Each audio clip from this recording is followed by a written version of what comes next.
but in the interim, several thousand more people have died in Sri Lanka, Mark. Yes. We can obviously speak on other topics as well. No. Let's.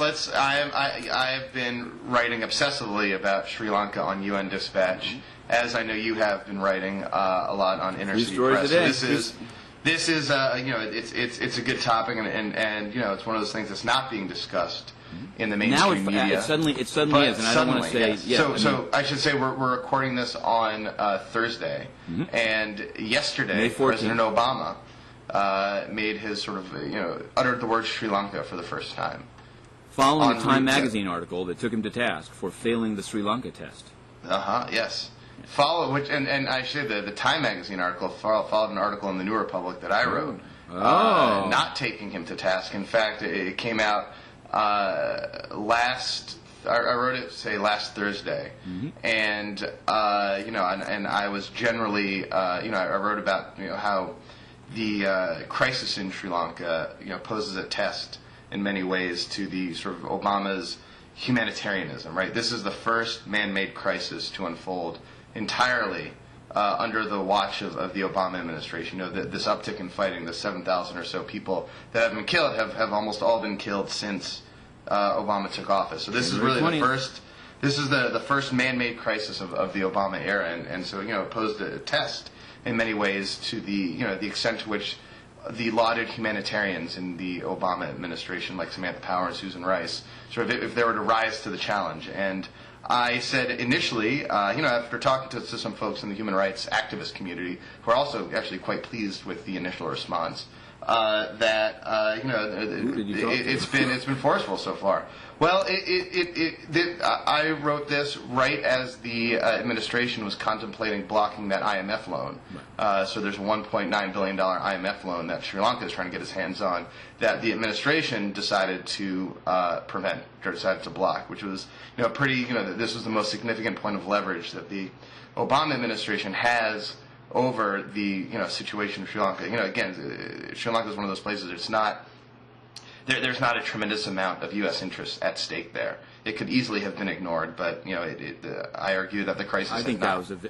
Well, I'm waiting to. What I like about you, Mark, is that you're relentlessly positive. They've actually done. I mean, just even for example. I mean, I don't want to jump cut from that, but the pace of the space in which people are trapped has become smaller and smaller, and and so therefore the sort of like the death caused by shelling it has gone up, skyrocketed. And in fact, because of over the past weekend, and we'll get into the UN's role in a second. Over the past weekend, many people saw it coming. Basically, it's down to less than the size of Central Park. It's 3 square kilometers, 1 kilometer inland, 1.5 along the beach, in which the government feels that the founder of the Tamil Tigers is hidden in a tunnel. And therefore, they are dropping bombs from the air, including on hospitals, or what are known as makeshift hospitals, basically just blue tarpaulins over already sick and in some cases starving people. And they're being blasted away at daily. And several hundred people died over last weekend. So there became a hue and call within the UN to, even among the Security Council, which has not had a formal meeting upstairs in the second floor in the Security Council during all of this. It's always been in the basement. And the meeting was held yesterday, Wednesday, May 13th. And there was some hope that actually it would, in light of the speed of death, it would actually be put on the agenda of the Security Council in such a way that it could be, sort of addressed in the way that, like in Darfur, for example, anything that happens, there's a meeting called. Same thing, obviously, in the Congo. I mean, those may be the wrong. I think Darfur. We had a meeting today about Haiti, which is a country that has far fewer deaths right now than Sri Lanka, and is also an island, although it shares an island, with Santo Domingo. But there are two things. I mean, just in terms of the council action. This is the connector back to what you're saying. There were 3 proponents of action in the council, and they were the EU 3. They were the UK, France, and Austria. I have to say that yesterday in the council we saw nothing of the United States, which is very surprising. And I'm not really sure where Susan Rice was. I will say that they didn't come out and say anything. They didn't draft the text. There was absolutely zero American muscle exerted on this issue, which I know that at the same time Obama was speaking at outside the White House. I know that Hillary Clinton has called the president. But in terms of actually using the UN, which was one of the things that people thought the Obama administration was going to do as opposed to the Bush administration, zero presence. I mean, I saw more of Uganda.